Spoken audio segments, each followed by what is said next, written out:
people tend to retain 10 to 30% of the information that you give them in any type of training, call, whatever. We, by default, are like, oh, I already gave this person all the information on the friggin' call. They know exactly what they're signing up for to come to this strategy session or this buyer consultation. I did a great job. Even if you did the perfect job, even if Davide did the perfect job of closing and he brought me a phone call and I was like, dude, that was like an unbelievable close. That was an unbelievable ask for the appointment. If he booked the appointment on Monday and the appointment is not until Saturday, they're going to forget pretty much everything that you told them on Monday.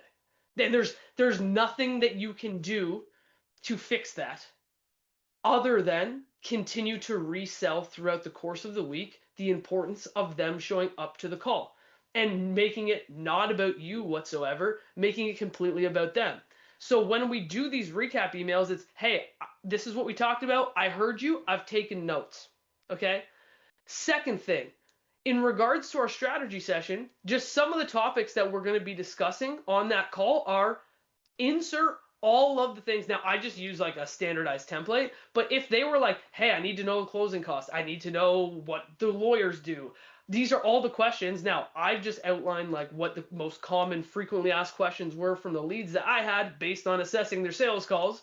But like some of the topics we're going to talk about are closing costs, the offer process, current market conditions, analyzing comparable sales, what conditions go in an offer, how do we work and how do we onboard clients, and should you use a bank or should you use a broker to get your mortgage? Okay, so guess what? They're like, ah, shit, all that information that I want to know is going to be covered in this call. So I've resold them. I said it to them on the phone, and now I'm saying it to them again in a text-based email. Then guess what? I'm not able to drop this, but the last thing that I would strongly suggest is an embedded Loom video so that they can see your face. Because sometimes, especially if you're generating leads online, you don't know what ad, you probably don't know what ad they watch. You don't know how much content they've consumed of you. You don't even know if they know who the hell you are. You might just be a voice on the phone. So I want to show them my face and make myself a human as much as possible. Also, just so that you guys know,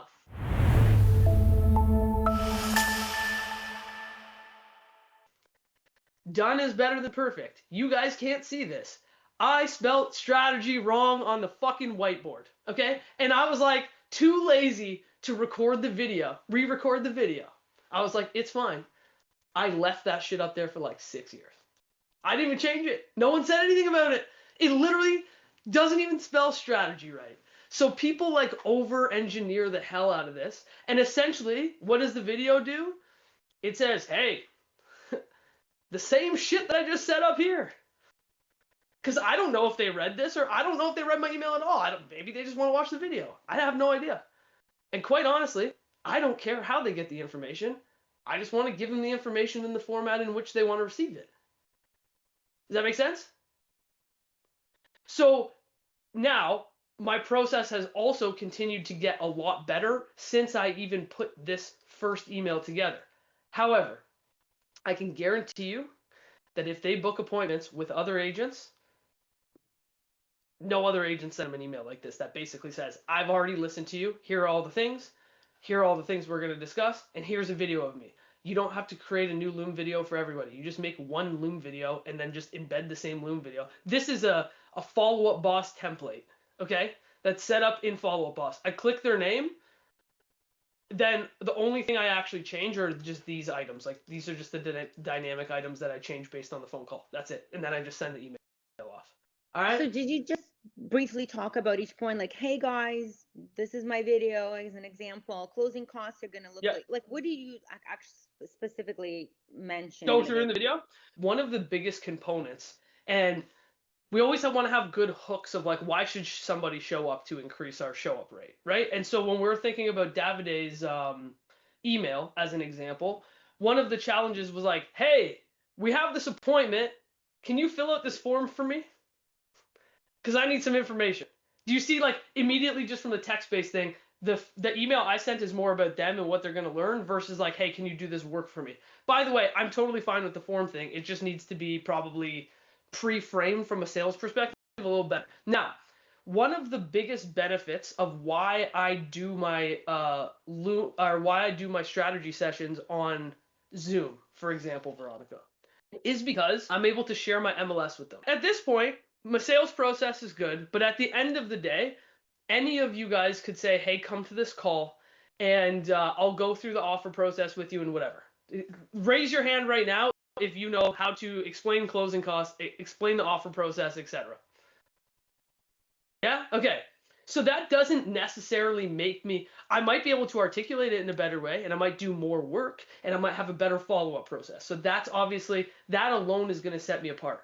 But the one hook that almost always gets people to want to show up to a strategy session when I do it remotely is I always close by saying, and at the end of the call, what I'm going to do is I'm going to log into the back end of my MLS. So I'm going to show you what I get to see as a real estate agent, and we're going to assess all of your custom data together. Okay? So in that video that is discontinued, which I didn't even present this well, what I was showing in the video was a preview. So I would say the laundry list of all the things that we're going to go over, right? And in this, I would actually do a preview of 2 tools. For those of you guys that are in Canada, I would show the rate hub calculator. I wouldn't go through the rate hub calculator. I would not go through it. I would just have it on the screen so that they'd be like, oh, what's that thing, right? So for you guys that are in the States, if you got like whatever, some cool calculator or something to show them their closing costs, don't go through it. Just be like, I'm going to walk you through this calculator. And the second thing, I would have my MLS open on the second tab, and I would click over and I'd be like, and by the way, when you show up to the call, I'm going to log in and we're going to go through all this stuff together. And then they go, bing, that's the fucking thing that I want, because I can't get that. I can go and do research. I can use ChatGPT. ChatGPT is going to help me with closing costs and shit like that. You know what I mean? Like, they have way more access to knowledge than they used to have. What they do not have access to is the tools that you guys pay for, and we do a very shitty job as real estate agents. You know who's, okay, you got to think about it. We're independent contractors, right? You know who else are contractors? Contractors that build a house. You aren't like, you're like, hey, I'm not going to go out and buy a backhoe to do my backyard. You're like, I'm going to hire this person because they have the tools.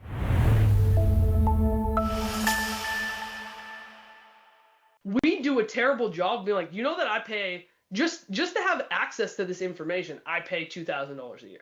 So I obviously get more information than what you get because you don't pay anything.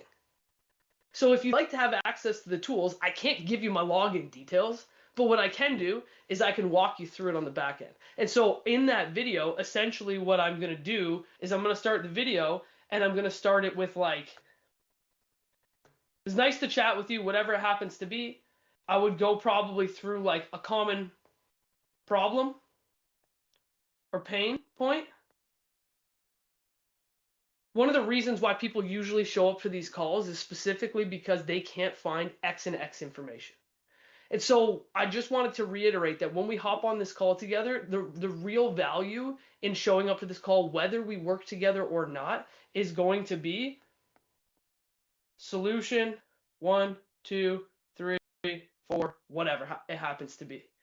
Then what I would usually do is add some type of like proof element. So this would be something like, so I'd say something like, yeah, so people usually show up to these calls specifically because they don't know how many homes that they're looking at are selling over asking or under asking. It's very difficult as a consumer to find that information. They don't make that publicly available. But the good news is we get access to it. That's why I pay $2,000 a year. And that's the information I'm going to give you when we get on this call. Now, in addition to just going through that, I'm also going to go through with you your closing costs. I'm going to go through with you how the offer process works. I'm going to give you a bird's eye view of the entire process so that you know when we meet exactly what's going to happen every single step of the way until you get the keys. So you know what's going to happen, and the roadmap is clear, okay?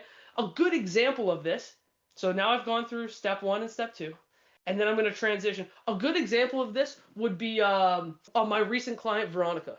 When she came through, I actually met her online, probably very similar to how I met you. She was extremely confused about the process. She had actually gone to see like 3 or 4 homes. She'd gone to open houses, but she realized that she was doing the process wrong. She had no idea what happened after the open houses, so she just asked me to meet to explain the process. Okay, so what have I just done here? I've just proved that I've done this for somebody else. Okay?